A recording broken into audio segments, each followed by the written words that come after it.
about that? That's, like I read the entire, How many pages is it? Three. 3 full pages. Are we going to do Well, it like? I've read it online, so. Yeah, I read it. And we're all got copies of it online to read. Well, let's have Mr. Rothstein synopsize, if you would, Rich. Okay. Okay, this is the meeting minutes from November 26th, last month. And Dave Tarantino gave the plant status. Plant at 100% power. InPo doing an inspection of Pilgrim. Work on dry cast continues, doesn't like pour footings until spring. Tritium still showing declining trend. Annual siren test Wednesday. Preparing for refueling outage in the spring. Plant to be shut down. Long preparation to get ready. No safety incidents. No human performance incidents. There were a couple questions that came to Dave. Host community initiative was discussed. I guess, let's see. They suggested contacting host county, since many parts of the country there are no seats of power, rather than just the host towns. And there's a discussion about airspace security.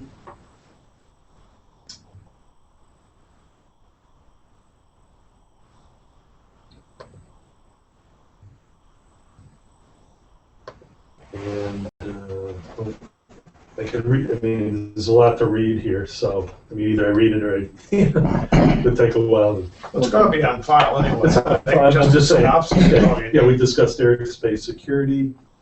There's a discussion about the pilot agreement. There was some extensive Q&A from the audience going on. What does pilot mean? Vent filter, storage situation, spent fuel. What does the NMC do? Its role and responsibility. More questions and comments about storage and spent fuel pool. There were questions that came up about fears, health, safety, security procedures. There's quite a big crowd here, as everybody knows. And Rich, could I interrupt for a Yeah. moment? So, Mr. Rassi, Jim, we've all received these in the mail. Would you say that they're a fair, accurate representation of the meeting? I'd make a motion to accept it. Okay. Do I have a second Second. for that one? Okay. And public's all aware the meeting minutes are on file, okay, and available.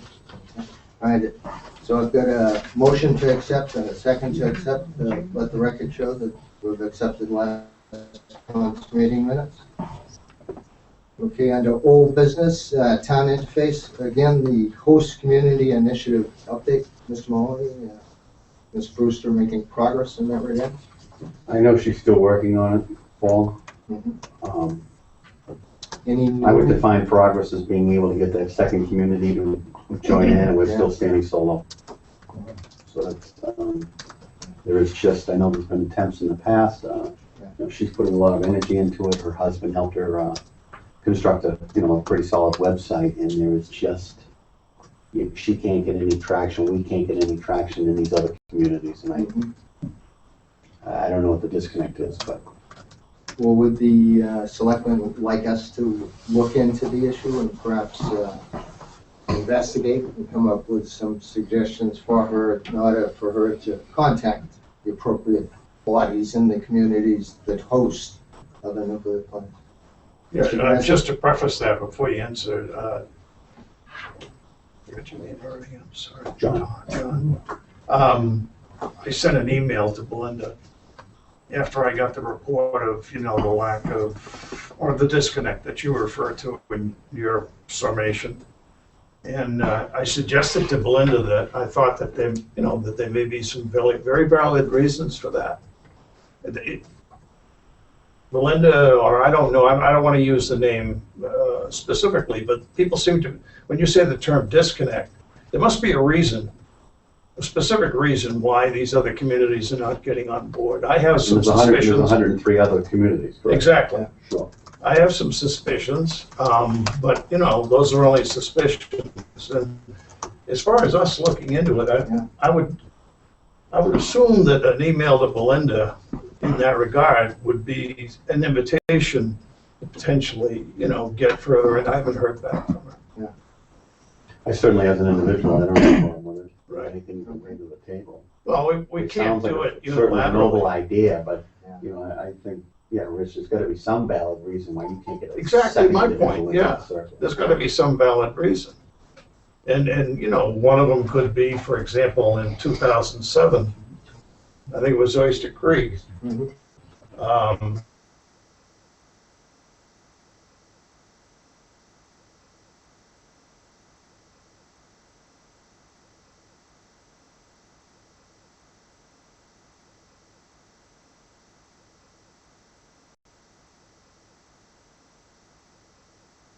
Get those federal funds. Right. Released so that we can, you know, accelerate the program. But what's interesting, Rich, is with the other 103 communities, you'd think there'd be others out there. I mean, there are other communities that have interventions going on relicensing, such as that have seen what has happened, and I think, I can't understand why they wouldn't.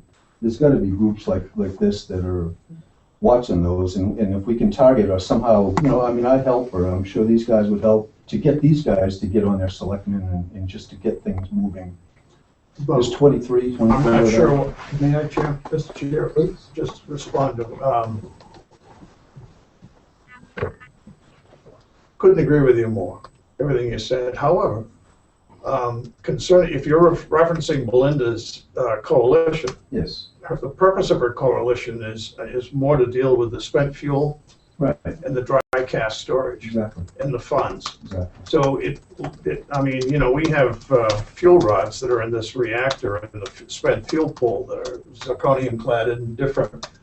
But I mean, it makes no difference what kind of reactor Well, the rods come out of. If they're in a spent fuel pool, but where they're they're gonna go to dry- located in this pool, where they're located in the pool, ours is the worst of the worst. I don't think. Ours is the oldest. Yeah, but I We've don't got the think most. I don't think the coalition is addressing that. Well, I think that would bring the other communities into it. I think they would all say, you know, Jesus, this did just happen in Fukushima.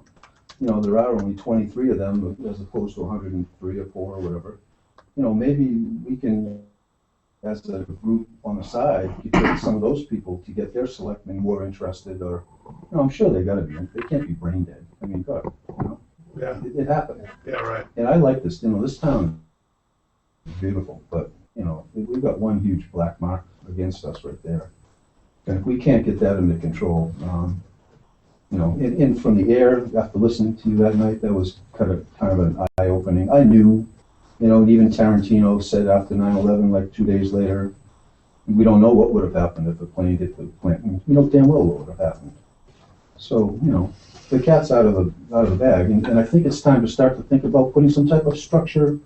I mean, you could put wires around that place. You could put a tower up and put wires down to stop a plane from hitting it. There's so many different things you can do that would be elementary things to do to protect that plant from the air. Because they're gonna lallygag and take their time taking this stuff a little bit out just so they can keep running it, and they're gonna just keep screwing around for years. When the government should take that money that we've all put into the little kitty and take all the spent fuel we can possibly get out. I don't care where the heck they put it in the yard, just get it away from the ocean. I think they should probably dig a hole in the Pine Hills at this point and stuff it in there. I mean, our own little. What a great idea. Well, What about my I've house? been saying, yeah. No, I mean, just drill a hole in that side of the Pine Hills, away from your side. No, there's you know, Pine Hills with two word spelling, Yeah. Pine Hills with one word Put it spelling. on Which the one? on the ocean side. I don't think we want a second on that motion, but I I'm think just what, saying, you know, it's Well, gonna can I be there. I just wanted to comment. well, I just wanted to clarify Oh, what okay. Rich was, Yeah. what Mr. Grassi was trying to say, though, that in deference to Wedge, At Indian Point, that's a pressurized water reactor. Right. But what they do at pressurized water reactors is they have spent fuel pools, just like BWRs, and they put them in separate corrugated Thank you, Paul.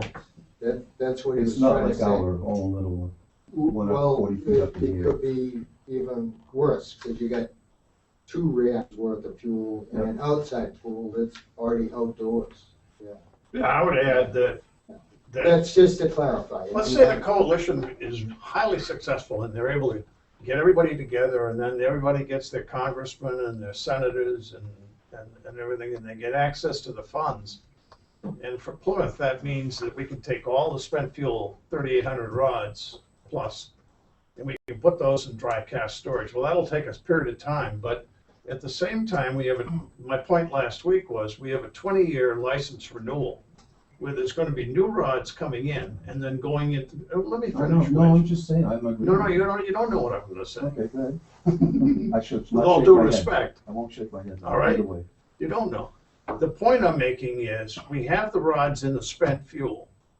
The minute we get the authorization to move them, as many as we can, from the spent fuel to the dry cask, we're going to be moving the rods out of the current safe environment that they're in. And we're going to be moving them, and potentially they're going to be more vulnerable. I thought where they were now was the most vulnerable, in water that needs to be No, if 24 hours a day. if they got a 4-inch thick wall Wall, and then a 6-inch thick wall outside of that. outside. A jet out of Logan wouldn't take that wall out? No, wait, no, that's not what we're saying. What I'm saying is that when you take those rods out to put them in dry cask, That's a scary you're moment. putting them in a situation where they're more vulnerable than if they were in the dry cask.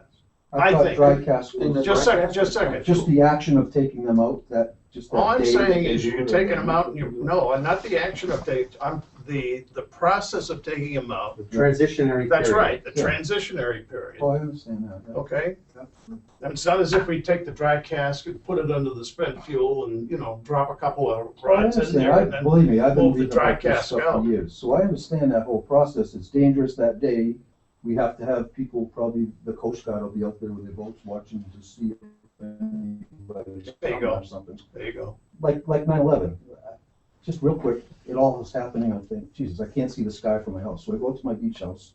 I'm watching the plant from my house. I got my camera. I figured, well, if the town gets hit, at least I'll have movies of it and I'll make $1 million on some TV show. And so I'm out there and I'm calling my father and I said, yeah, it's kind of weird. The Coast Guard's flying around and out there and everything. He said, oh, that makes me feel better. I said, how can that make you feel better? What the hell are they what is the Coast Guard gonna do if a jet comes out of the sky? And, they're not gonna do anything. All they have is an M60. They can't do a damn thing. So That's why right. can that make you feel better? I don't feel safe at all. Can you correct my Mr. Rothstein, understanding? please. It's not a, Wedge just jogged my memory, thank you, Wedge. It's not a 1-day process, we're talking about, I think you're telling me a 30-day process. Yes, it's It's a not- process. And there's a lot of other considerations that come into play. I recognize that the fuel rods that would be transferred would be 5 years old or older, but they're still highly radioactive in terms of what's coming off there. If they weren't consequential, there would need to go and all that shielding and sitting in those massive concrete and steel casts there.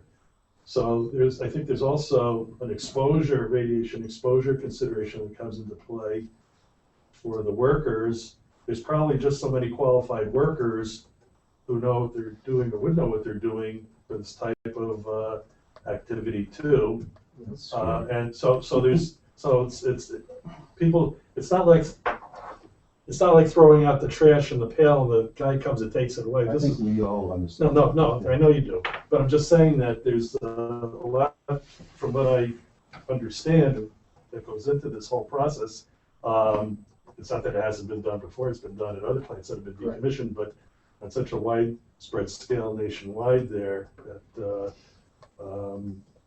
I think with this waste confidence rule being re-examined in a lot of respects, that might be something that they'll be looking into too, in terms of the potential safety and hazards aspect, to make sure, if and when that's done, that it's done in the most appropriate, safest. Now, does this go into a cask that just, I've always thought of this, they always say, well, we're gonna design a cask to keep it at the plant for 200 years, or whatever it's gonna be.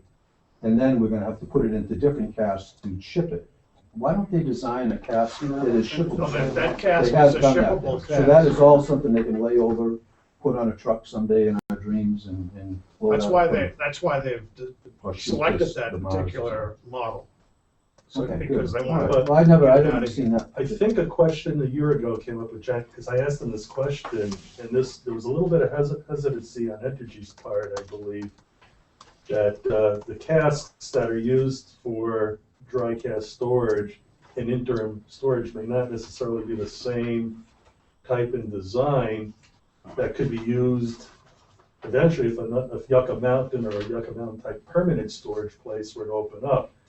And I think a potentially valid concern that some of the utilities had, I'm trying to defend them, just telling you what I had heard, is that if they could take everything out and go to dry cask in a quick period of time, assuming all that were there, and what's the expense, Paul, per dry cask, 1.5 million? It's over $1 million a piece for the. You're talking, I mean, you're talking about a Well, I lot. make $1 million I'm a not, day. I'm not trying to Yeah.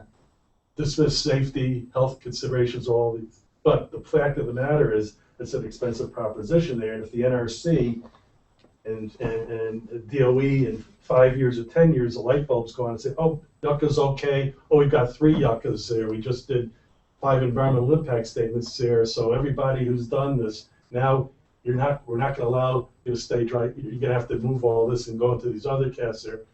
So there's some, I think what's gonna happen in the next year or so, once this waste confidence rule gets revisited, fleshed out, there may be some new revelations that everybody, the regulated community, the public, and the licensees can work with. Hopefully they'll come out with that sooner than later. We'll get something meaningful come out of all of this. But there's not near enough space for our waste. We're like low man on the totem pole, probably when, even if Yucca opens tomorrow. That's an We're like, issue. there's so much But waste that. you need 2 Yuccas. You know, At least one may not be, but at least it's a start. You gotta start We'll never somewhere. see it in all our lifetimes. What- We'll all be gone. What Ms. Rothstein's saying, not to say what Mr. No, Rothstein's saying. please correct me. But if he's I said explaining something what wrong. Jack Alexander led us through back 6 months ago.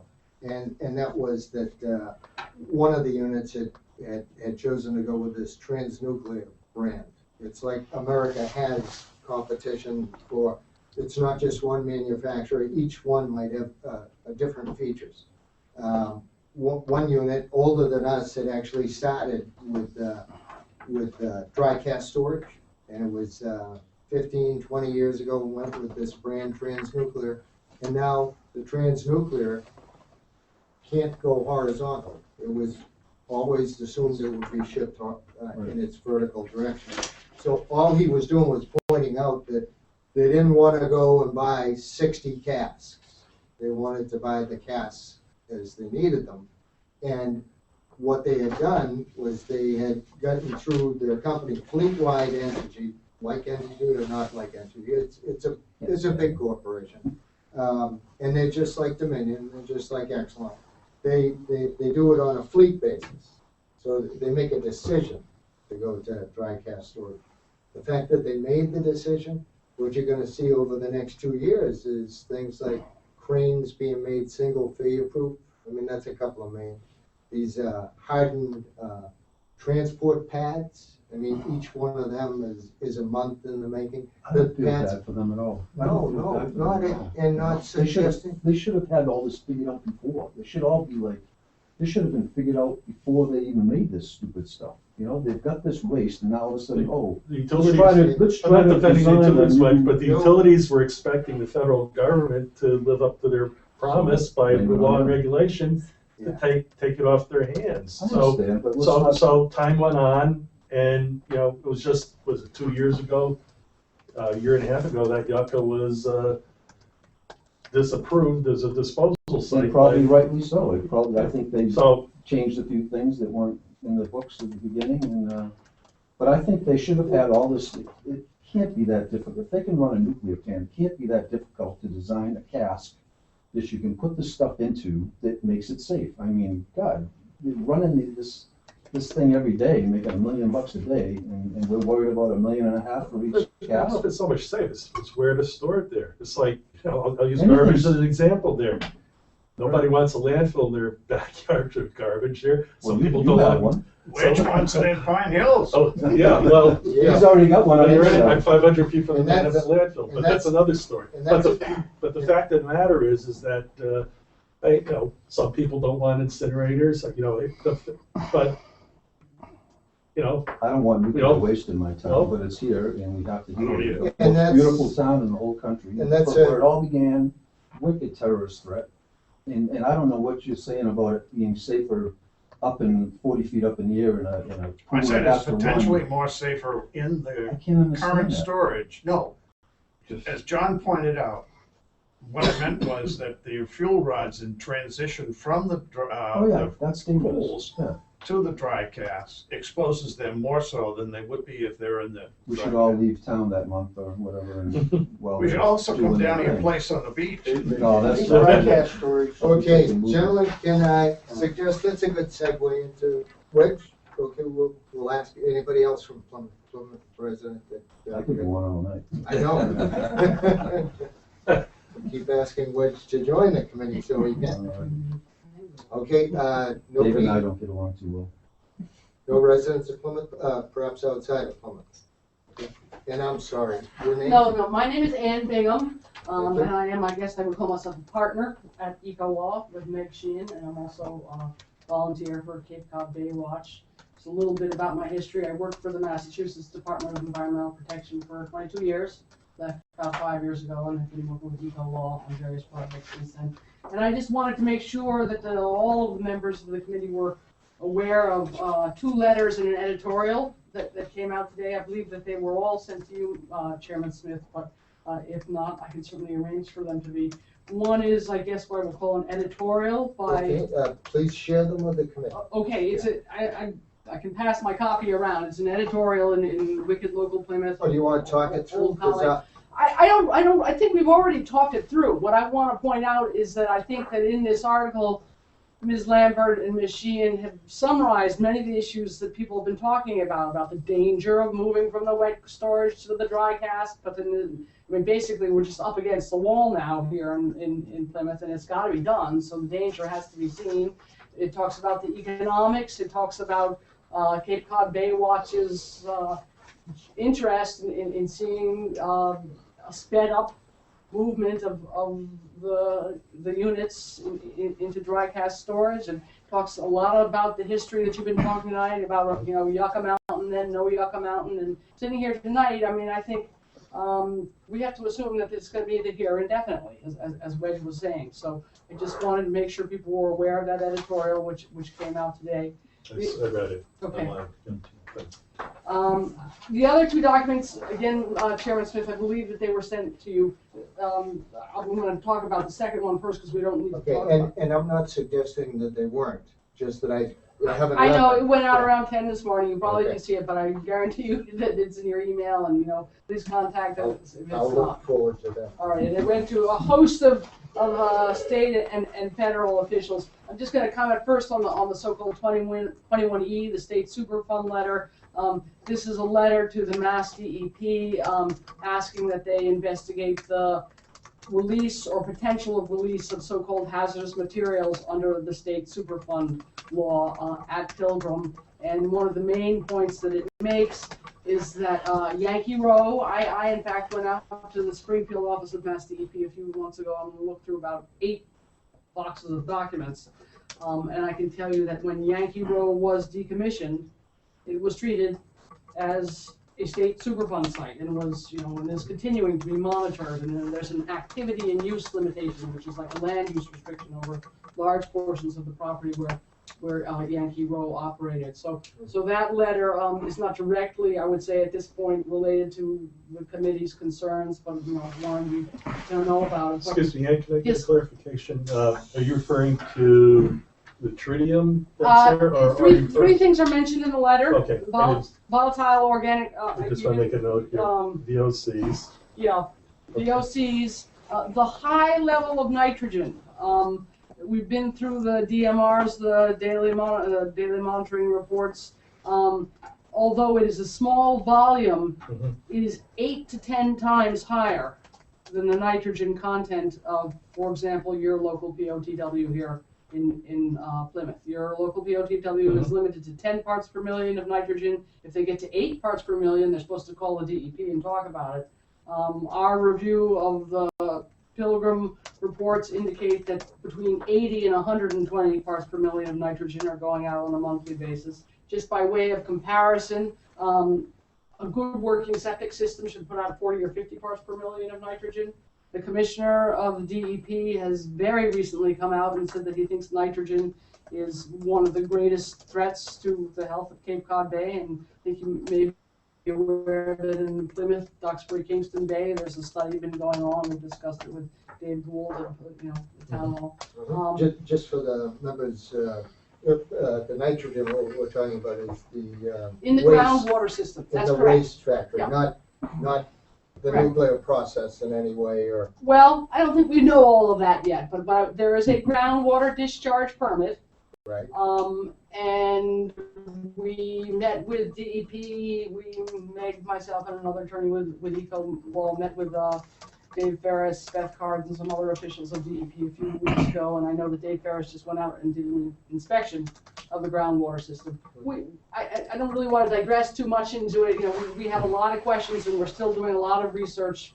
We are getting documents and have a lot of concerns about what's going on in the groundwater. For example, I'll give one more example that's again in the letter, the specific conductance, which I'm not a scientist, but my general understanding is that it reflects the capacity of the water to transmit electricity based on the chemical components that are in it, and really high differential in specific conductance in the monitoring wells, up gradient and down gradient of the discharge of the groundwater at the Pilgrim Nuclear Power Station. So again, that's all detailed in the 21E letter, which, as I said, is not an immediate concern, but you might want to know by way of background, and including the background that when Yankee Row was decommissioned, it was very, very much and continues to be treated as a state Superfund site. So the tritium and the volatile organic compounds, the nitrogen, and the specific conductance are the 4 things that are specifically called out in that 21E letter. Okay. Our selectmen's edification down at exit 2, Cedarville, the old Cedarville landfill, that's a state of Massachusetts Superfund site. The same guy that ran that dumped a lot of chemicals across the street from Pilgrim on the access road, right in that little site over there. Would you know that for a fact? I know that for a fact. I'll swear to God, I'll go before anybody. Okay, and I'll take your And swear to Dave God, but I Tarantino knows. don't. I was called to know if bury we have to it. tell I was him. actually called to bury that, and I thought my life was over. So it's a known fact. But we digress. Continue with the third But letter. not without interest. All right. Okay, third and most relevant to the committee and to this gentleman's, I'm sorry, Mr. Name, talked about going through the zoning Oh, code. Mr. Simpson. Mr. Simpson. Yeah. Is a letter to Mr. Manfredi, building inspector, calling upon him to enforce the Plymouth zoning code, and in particular, it's in section 205, and again, all the sections are called out. I know that you said that, nuclear per se is not mentioned in the regulations, and you may be right about that, but there is a definition of light industrial, and the plant is in the light industrial district, and there are provisions, particularly those at 205.5, calling for a special permit review when there's any expansion of non-conforming use in the light industrial district. In addition, the letter calls out the fact that the construction activities are being done in the floodplain district covered under Plymouth's wetlands and related bylaws. So I just wanted to make the statement that I spent several days with the kind assistance of Marilyn of the ZBA going through all of the ZBA records of special permits for Pilgrim. And what I ascertained is that about 17 separate special permits were given out under this section 205, running up to about the year 2000. In other words, in the year that Entergy took over ownership and Eco left. I have a list of those 17. We made copies of all the special permits. And That's since 2005? You said since 2000? 2000 was the year that Entergy Oh, okay, took 2000. ownership. Okay. Yeah, I just wanted to point out that what I found in those special permits is that VECO came in and got special permit for meteorological tower, got a permit for, any small expansion of the building. And I've double checked with Marilyn and the ZBA and been told that since 2000, no special permits have been obtained. I guess I'll just sort of extemporize a little more and talk about this issue of the building permits, and that I guess there was a meeting on December 4th. It was with the selectmen, anyway, I wasn't at that one, and then the permit application came in for the road work, which has been described the next day. I did talk with Mr. Paul McAuliffe, and he gave me a list of all the building permits that he had seen pulled as of September 25th, 2012, and we were initially working from that list until Bill started becoming further involved in asking some of the questions that we have about the building permits. But up until September 25th, there was only one permit in 2012, and that was for an electrical system for an alarm system. I can make the further point that it was last before that 2012 building permit. The last permit I saw was a 2008 permit, which was described on the card. The card is all I looked at for that. The card that's maintained by the building inspector was described as a galvanized shed, and I'm here to tell you that what is in that galvanized shed is a very large sludge press addition to the groundwater discharge system, which I previously described. 2 5,000-gallon tanks, presses out water that goes through the groundwater system, and then the compressed sludge cake is sent off to a nuclear management facility somewhere in Maryland. The water goes into the groundwater system. Yes. That's great. Yes. So that's what's laid out in both the 21E and the 21C letters. And I'm sorry I've taken so long sort of summarizing and departing from them, but I just wanted to make sure that everyone at the committee, No, they were available, and if they had any questions for me, if I could answer them. we actually appreciate the introduction of it and the personal face put on it. Yeah.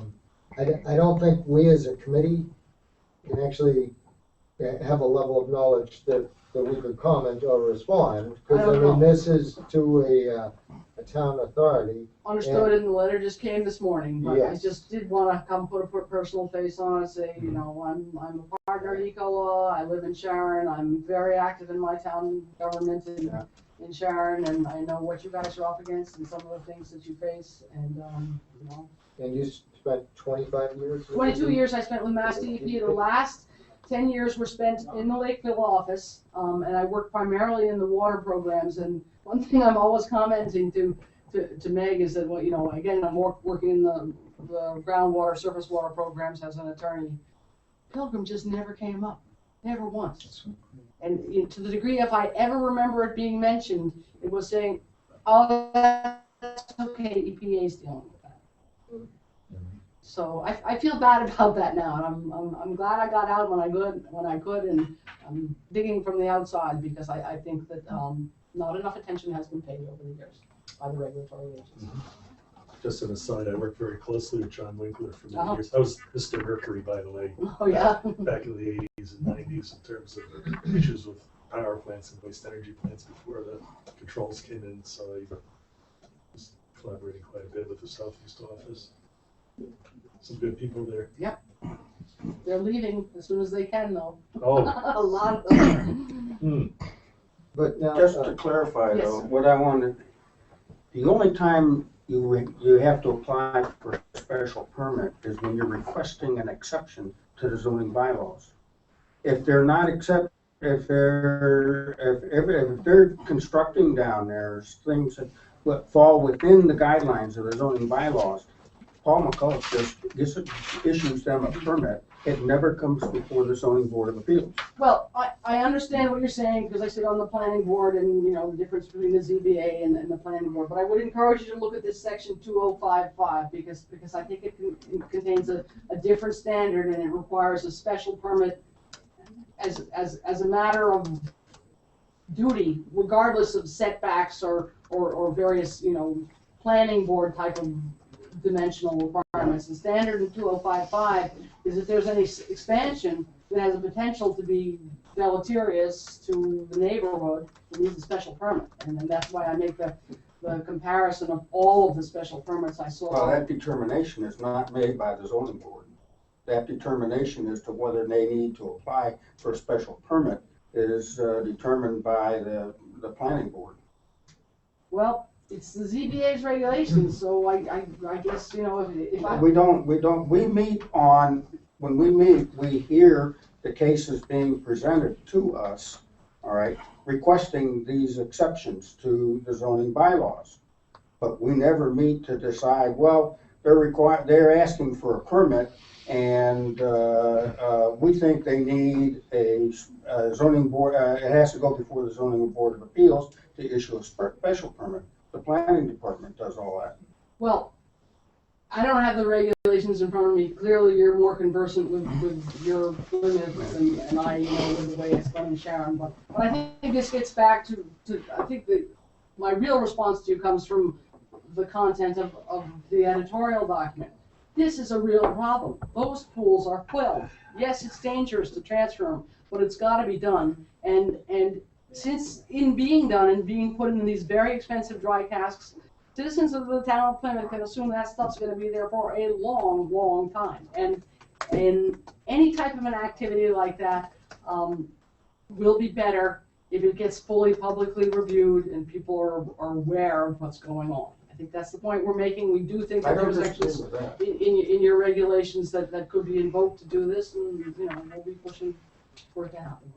In your 25 years, did you work at the Yankee Row facility, or were you involved in the inspection of it? No, I was not. I never worked out of the western region. As I said, it was about 3 months ago. We've done a number of public records requests to DEP, and one of the most recent ones had to do with trying to figure out the history on tritium at Pilgrim, and then learning that tritium had been a major issue at Yankee Row, and going out and looking at all the files. So my only involvement has been a quick riffle through 7 boxes of very meticulously and nicely maintained files by the western region, and ascertaining that this thing was treated under 21E to the 9th degree. I mean, the groundwater monitoring. There were issues at Yankee Row. It was very interesting that first the concrete, when it was broken up, the concrete was approved for what's called a BUD, a beneficial use determination under solid waste. And it was taken to a construction site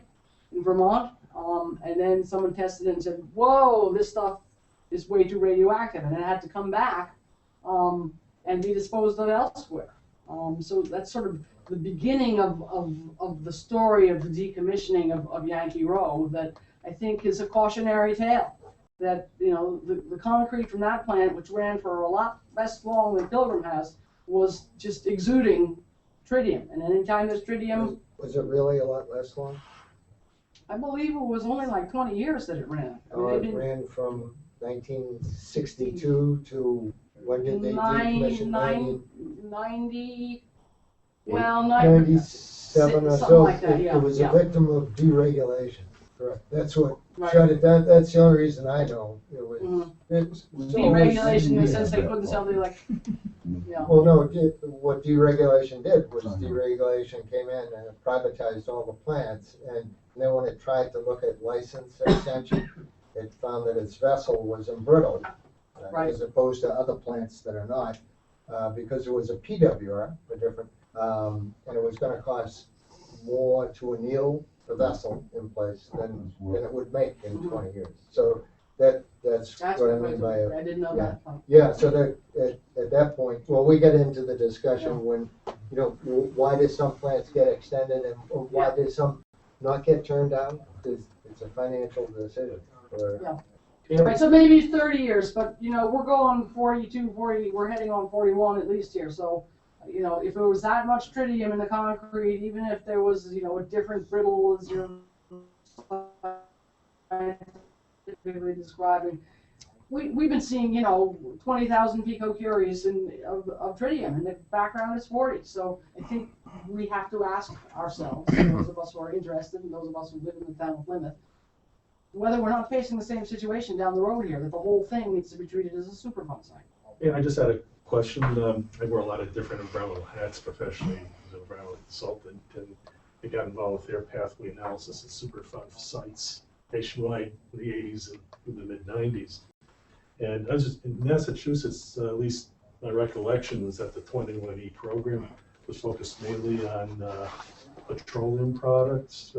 Has it changed or been expanded to include Well, other substances? I mean, I think that beyond you're that? right that of the 10,000 or so listed sites, that 50% of them are gas stations. But I just would quickly read you the definition of hazardous material in section 2 that's in the letter, the October 17th. Hazardous material including but not limited to any material in whatever form which, because of its quantity, concentration, chemical, corrosive, flammable, reactive, toxic, infectious, or radioactive characteristics, either separately or in combination with any substance or substances, constitutes a present or potential threat to human health, safety, And that's in the current 21E program. Okay, so it's within the definition. okay, that's. You're right, the majority are gas stations, but it's within the definition of a hazardous material, and Yankee Road treated as such.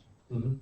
I mean, it was So, treated as so if a facility typically had an underground gasoline storage tank and was leaking, whether it was a gas station or a industrial facility or whatever, they typically got caught up in the 21E program. But our point is just that the Yeah. definition includes radioactive, and we have a precedent for using the state Superfund site Mhm. at a nuclear facility. Mhm. Well, Ms. Ann, thank you very much for that Thank you for the very comments, nice Chairman. presentation. As a board, I don't think we have a comment on it. Be- Sure the. We'll get to see the. That's what I was saying. Right. We certainly will get to see them, but I think the good selectmen and perhaps the town's inspection service will also be seeing, because this is notification. Right, it was of addressed to the the inspectional service. Yeah. And, but you were CC'd, I know it was 10 this morning, you may not have seen it yet. No, I look forward to reading. I'm sure you do, Paul. Yes. I was gonna say. Are there any other questions? Sure, yes, Yeah, a friend from the Cape. Yeah. Yes. Bill, I'm sorry, Bill Maurer, M-A. M-A-U-R-E-R. M-A-U-R-E-R. Yeah, you've heard it all tonight. Mainly I came here tonight to hopefully find out from Mr. Grassi if he's made any progress with the, getting a meeting set with the, Yeah, I reported Pilgrim on that. guys. Yep. So that's the meeting that you're gonna have with the. Yes, sir. The chief and. Yeah. And you're gonna talk about the air safety and all of that. I've been in enough meetings in my life to know that I'm not gonna address that right away, no. But I sure will. It's on your agenda to follow. No, I mean, I don't want them to, invoke, the fifth, which is, that's, sensitive information, or that safeguards information. And that's why I'm bringing along a copy of the reactor, survey that I did, which is all unclassified. And, but yeah, Great, I appreciate that. well, I don't know what's gonna come. Well, my concern is, and your selectman has also heard it, Entergy is professing to, the plane will never get close enough to pose a risk. That's their line to the public, and that's not the case at all. Well, Did they say that? I don't think they said that. I don't either, but anyway, it doesn't make any difference. No, Um, you're free to say it. And that's- Yeah. I suspect, the only thing I'm really interested in learning is there really something that they're doing, but they just don't mention that they're doing it? And I intend, not to make everything, are we on TV? Yep. Never mind, Oh, come on, never mind. come on. Okay. I trust that you're on it. Are we on it over here? Yeah. Yeah, I'm on it. I appreciate it. No, the internet. Why won't you go on TV with that though? No, it's just a strategy I want to use to determine, get Long as as you're much on it. information as possible, to be honest with you, I'm frustrated sitting here as a member of the committee and having the citizens voice fear and concern over safety and security, mostly security. And when I try to get answers, I can't get any answers, Yeah. specific answers. And as a result of going out in the ocean and checking the buoys and then following up on that and submitting a report to the selectmen, I was caught by the long time it took us to implement the changes. So I'm just interested in learning as much as I possibly can, that's all. You would too. This is the first of hopefully more meetings, so I gotta start somewhere. Yeah, it doesn't mean I'm gonna come back here and spill my guts on it, I'm gonna be respectful of them, Yeah. the role that they play, but I think at the same time, in terms of relationship between energy and the community, I feel that they have a responsibility to at least let either us or somebody know that, we can, that Somewhat. the concerns are being addressed. How specifically they're being addressed is a matter of their business, but the town needs to know. Well, they've had a long time, since 9/11, we've known that there's a threat to that plant from the sky, and we've seen crazy people do crazy things, and it doesn't even have to be a terrorist. It could be some guy in a F-16 that's, his wife, messed F-16, around a with guy in an F-16. or some guy flying around some type of, did they fly anywhere? Hey, I think I'll take my F-16 down Well, Plymouth we've seen today. them crash in the mountains. In the interest of. I mean, you talk about toys. No. And it is about the permitting. And what concerns me is that, you've heard all this too, and you may be the wrong people to be saying this to, but I'm hoping that, you're residents of the town, I think you should be playing as a team, the zoning board of appeals and the building inspector and inspectional services, planning board. And your concern is, all your concern is for the town. I think they're gaming the system. They've applied, they're doing construction out there, which is building a road. But they're building a road to something that has a location and an elevation. So that's part of that project. Yeah, but again, the zoning board of appeals does not make the decision I on the understand. cases that we hear. That is done by other people in the town.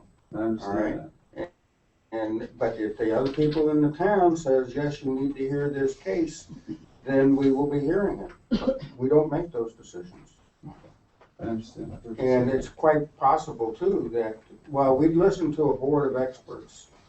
When the case is presented to us, there's gonna have to be a board of experts that will, on wind turbines is probably one of the most controversial set of cases that we hear. We hear information from experts as to what the noise level is going to be coming from these things, what the, what do they call it? Flicker rate is going to be and stuff of this nature. And we take that all into consideration and then board votes on it and makes a ruling or grants the permit or denies the permit. A special permit, that is. All right.